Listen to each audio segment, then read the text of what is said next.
A judge handed down concurrent life sentences to Nathaniel Veltman, ruling the 23-year-old did indeed commit an act of terrorism when he deliberately drove his truck into the Afzaal family 3 years ago. Sean O'Shea was in the courtroom for those proceedings and joins us now live. Sean. Well, it wasn't a total surprise, but the judge entirely repudiated what the defense had said in the Veltman case.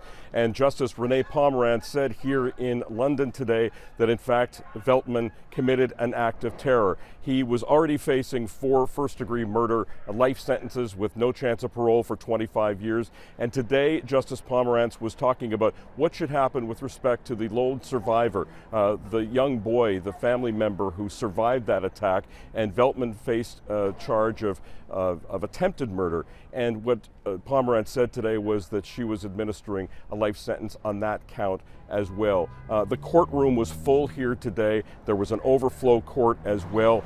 So many people in this community had been following what has happened because this community has talked about how they live in terror now, especially people in the Muslim community, as a result of what Nathaniel Veltman did back in 2021. There was a 10-week trial in Windsor, Ontario that concluded in November. It took jurors just a few hours to conclude that Veltman was guilty of first-degree murder on those 4 charges. But today, Justice Pomerantz spending more than an hour with a bad cold, going through detail by detail why she felt that the defense had not proved anything and that the Crown had proved that, in fact, this was an act of terrorism. So Nathaniel Veltman sentenced. Now he faces 5 concurrent sentences of life in prison with no chance of parole for 25 years.